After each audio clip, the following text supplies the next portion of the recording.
Hello everyone, welcome back to knowledge for future study channel. इस video में हम ग्राम विकास अधिकारी के लिए इंपॉर्टेंट क्वेश्चन डिस्कस करेंगे। अगर आप चैनल पर नए हो तो सब्सक्राइब कर दें। पहला क्वेश्चन है हमारा, 1919 में राजस्थान सेवा संघ की स्थापना कहां पर हुई थी? ऑप्शंस हैं वर्धा, अजमेर, जोधपुर और ब्यावर। फेमस क्वेश्चन है, आपको करेक्ट आंसर पता होगा। वर्धा में 1919 में राजस्थान सेवा संघ की स्थापना हुई थी। किसने करी थी?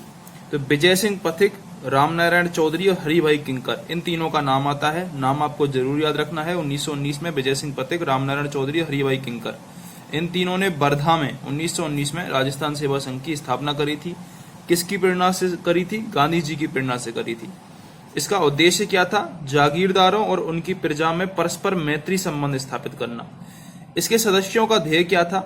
जान के खौफ से कर्तव्य से न हटूंगा कभी, काम रह जाएगा जान रहे न रहे। ये क्वेश्चन पूछा गया है। आरएसएम एसएसबी कथन वाले क्वेश्चन जरूर पूछती है। तो ये क्वेश्चन पूछा गया है कि इसके सदस्यों का ध्येय क्या था? जान के खौफ से कर्तव्य से न हटूंगा कभी, काम रह जाएगा जान रहे न रहे। ये राजस्थान सेवा संघ का ध्येय था।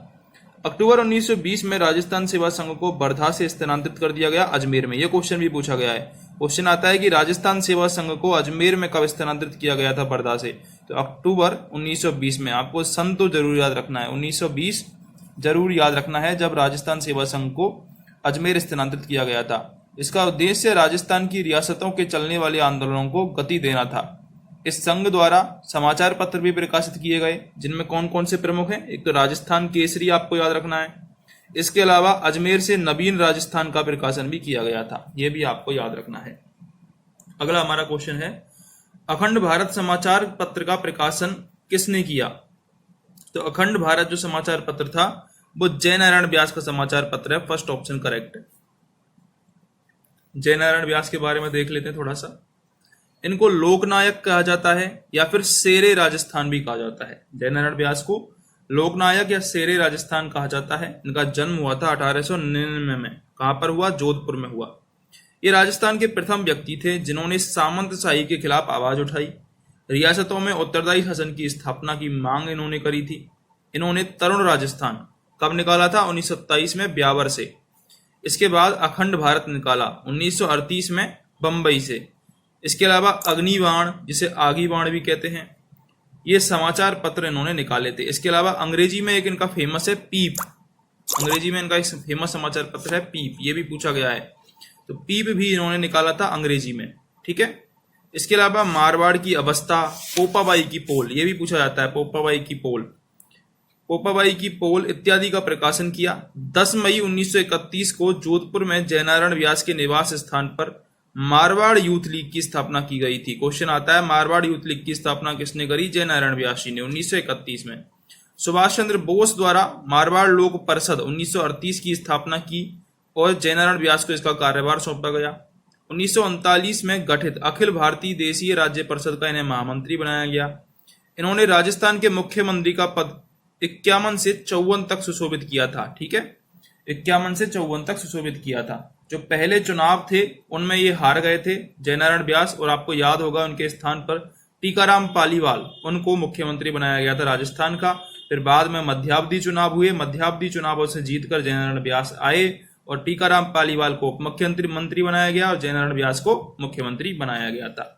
क्वेश्चन है, किस प्रजामंडल आंदोलन के तहत कृष्णा दिवस मनाया गया था? कृष्णा दिवस बहुत फेमस है, ये दिवस पूछे जाते हैं अक्सर एग्जाम में। कृष्णा दिवस, बीरबल दिवस। ठीक है, तो कृष्णा दिवस ये कम किसके लिए बनाया गया था? तो ये कृष्णा दिवस मारवाड़ में बनाया गया था। कहां पर? मारवाड़ में। 1935 में ही कृष्णा कुमारी नामक एक युवा महिला का राजघराने से संबंधित किसी उच्च व्यक्ति की मिलीभगत से अपहरण कर लिया गया।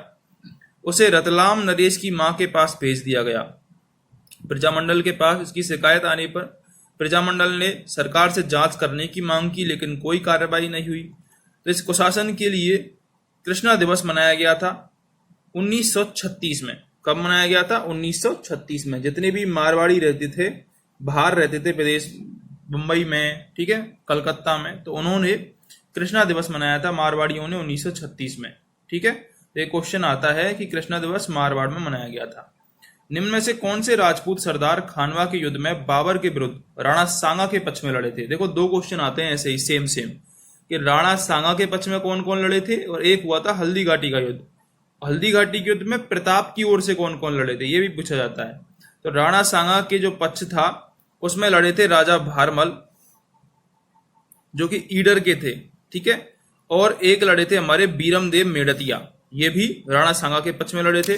राव लूणाकरण ये बीकानेर, और राव बीघा ये भी बीकानेर से संबंधित हैं, ठीक है। तो आपको याद रखना है खानवा का युद्ध कब हुआ था, ये भी क्वेश्चन आता है। खानवा का युद्ध 17 मार्च 1527 को हुआ था। कब हुआ था? 17 मार्च 1527 को खानवा का युद्ध होता है। इसमें राणा सांगा और मुगल सम्राट मोहम्मद बाबर के मध्य भीषण युद्ध हुआ। खानवा भरतपुर जिले की रूपबास तहसील में है, ये भी आपको याद रखना है।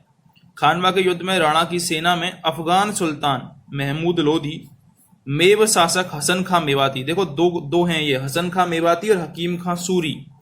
हसन खां मेवाती पूछे तो सांगा के साथ, और हकीम खां सूरी पूछे तो किसके साथ?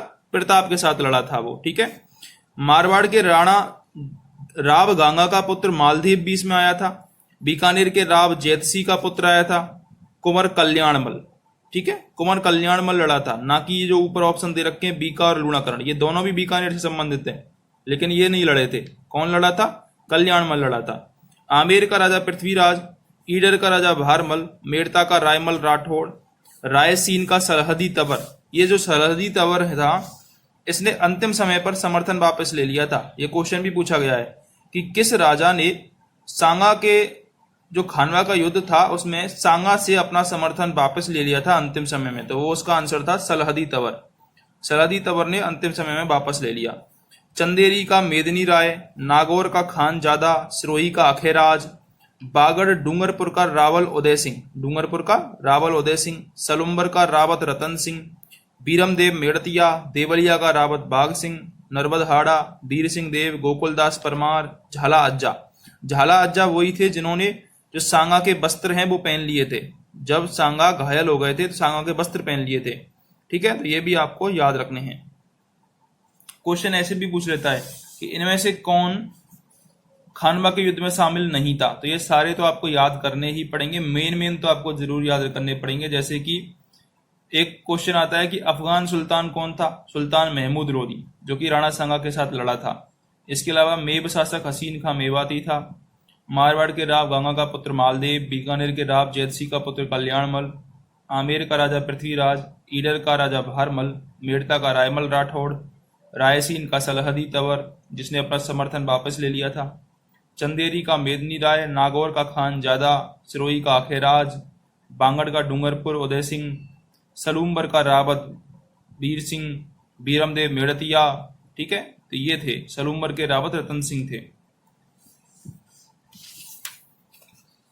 अगला हमारा क्वेश्चन है, राणा सांगा ने खानवा के युद्ध में पहले पाती पेरवन की परंपरा को पुनर्जीवित किया था। यह क्वेश्चन भी पूछा गया है कि जो पाती पर्वन की जो परंपरा है उसको किसने शुरू किया था? तो राणा सांगा ने शुरू किया था। सांगा अंतिम हिंदू राजा थे, ये भी कहा गया है। अंतिम हिंदू राजा थे जिनके नेतृत्व में सब राजपूत जातियां विदेशियों को भारत से निकालने के लिए सम्मिलित हुई थी। राजस्थान में एक ही आंदोलन का सूत्रपात किसने किया? एक ही आंदोलन किया था मोतीलाल तेजावत ने, ठीक है। अब मोतीलाल तेजावत के बारे में देख लेते हैं। मोतीलाल तेजावत ने चित्तौड़गढ़ की रश्मी तहसील के मातृकुंडिया में मेले के अवसर पर किसानों की एक बैठक में एक ही आंदोलन की शुरुआत करी थी। इसका उद्देश्य क्या था? सामंती शोषण का विरोध करना। एक ही आंदोलन का उद्देश्य था सामंती शोषण का विरोध करना और आदिवासियों के बीच एकता स्थापित करना।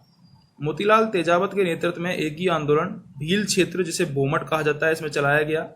इसे भोमट भील आंदोलन के नाम से भी जाना जाता है। यह क्वेश्चन भी पूछा गया है कि भोमट भील आंदोलन किसका नाम है? एक ही आंदोलन का ही नाम है। भीलों को अन्याय से मुक्त करवाना इसका उद्देश्य था। भीलों में एकता स्थापित करना इस अभियान का उद्देश्य था। लिखमादेसर, पूर्णरासर, मालासर किस संप्रदाय की पीठें हैं? तो ये जसनाती संप्रदाय की पीठें हैं। जसनाती संप्रदाय कतरियासर स्थित प्रमुख पीठ है जसनाती संप्रदाय की। जसनाथ जी ने इसको शुरू किया था। इस संप्रदाय की उप पीठें अगर पूछे तो बमलू गांव, जो कि हरौजी द्वारा स्थापित है, लिखमादेसर हांसोजी द्वारा, पूर्णरासर हालोजी द्वारा, मालासर टोडरजी द्वारा और पांचला सिद्ध ये बोयत जी द्वारा स्थापित है। तो ये 5 आपको याद रखनी है मेन। और इन जो गद्दियों पर बैठते हैं वो संत, वो सिद्ध कहलाते हैं। क्या कहलाते हैं? सिद्ध कहलाते हैं। बमलू गांव हारोजी द्वारा स्थापित, लिखमादेसर हंसोजी द्वारा, पूर्णरासर हालोजी द्वारा और मालासर टोडरजी द्वारा, पांचला सिद्ध बोयत जी द्वारा स्थापित है। ठीक है, तो ये हमने कुछ क्वेश्चन डिस्कस किए थे। अगर आपको वीडियो हेल्पफुल लगी हो तो सब्सक्राइब जरूर कर दें चैनल को।